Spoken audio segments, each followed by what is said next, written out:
Horas 11 minutos, você já deve ter percebido que vários pontos da nossa cidade foram pintados com as cores que simbolizam a diversidade sexual. Até mesmo passagem de pedestres chamam a nossa atenção para o público chamado LGBTQI+, movimento que surgiu inicialmente com a sigla GLS e busca lutar pelos direitos de pessoas com diversas orientações sexuais e identidades de gênero diferentes.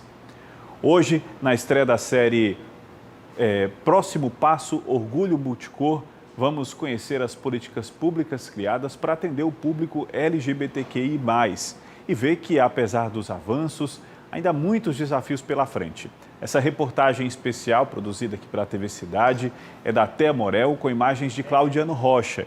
A produção é de Mara Elisa Araripe, com edição de Noemi San, Viana Júnior e Anacleto Silva.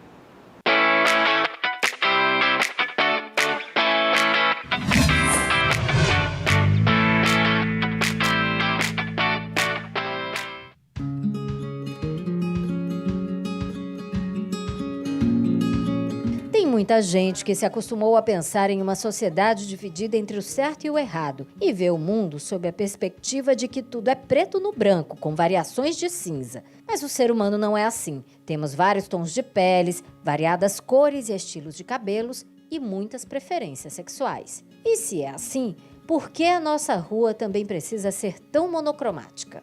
Sair do convencional é algo que não agrada a todo mundo, mas que ajuda o outro a despertar para a diversidade.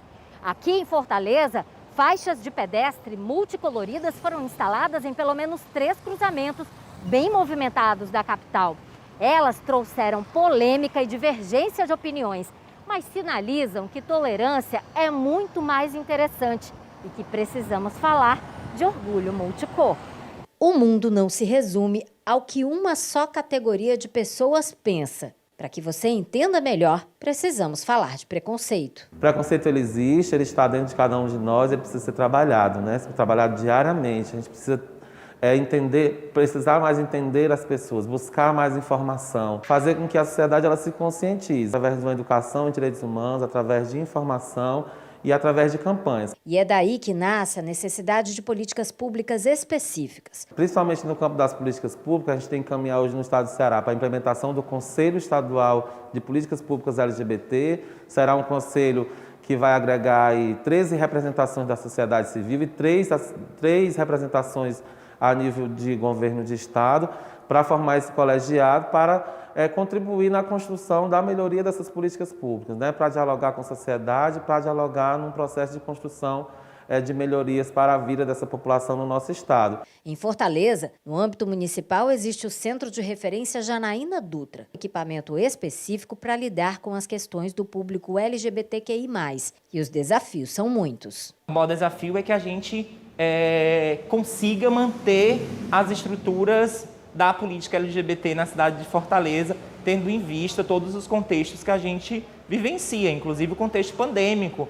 O segundo desafio é a institucionalidade da violência, né? A gente está em um momento onde a gente percebe que existe um grande crescimento de assassinato das pessoas LGBT. Nas paredes do centro dá para perceber que muitos personagens foram importantes para que os direitos LGBTQI+, passassem a ser respeitados. São todos os dias do ano que a gente está disputando na cidade, por exemplo, da importância da empregabilidade de pessoas travestis e transexuais, né, da importância, né, do reconhecimento, da não discriminação, as políticas de saúde, as políticas de educação.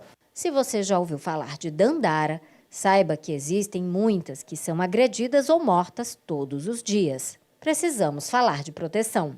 Dandara morreu no dia 15 de fevereiro de 2017. Ela foi espancada, agredida e executada. 12 pessoas participaram do crime, mas houve justiça. Os condenados foram a júri popular e receberam penas entre 14 e 21 anos de reclusão. Parte da investigação foi feita pela inspetora Vitória, amiga de infância de Dandara, e que elaborou um relatório de inteligência sobre o crime. Vitória escreveu um livro sobre a convivência com Dandara. Ela entendeu como foi importante que o caso tivesse repercussão. Analisando hoje de fora, né, de tudo que eu vivi, que vivenciei, aprendi, que tive que reaprender muita coisa, né, que outrora eu não sabia, foi realmente a luta da comunidade por essa essa mazela que a gente vem sofrendo. Eu digo assim, a falta de tolerância. Não se tolera mais o intolerável, né? A comunidade já vinha sofrendo muito.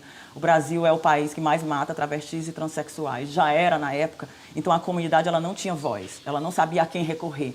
As políticas públicas de proteção avançam na medida em que reconhecemos a necessidade de um trabalho em conjunto com toda a sociedade. Nós precisamos efetivamente desconstruir cultura de preconceito, cultura de violência contra esse público, cultura de intolerância, né? Então isso aí ainda precisamos avançar muito. O que precisamos, né, o que estamos fazendo é realização de estratégias para dar um melhor atendimento, para o reconhecimento e para a importância que essa população tem diante da segurança pública. As cores diferentes que você vê na rua são apenas uma amostra de que muito precisa ser feito para que os direitos de todos sejam iguais.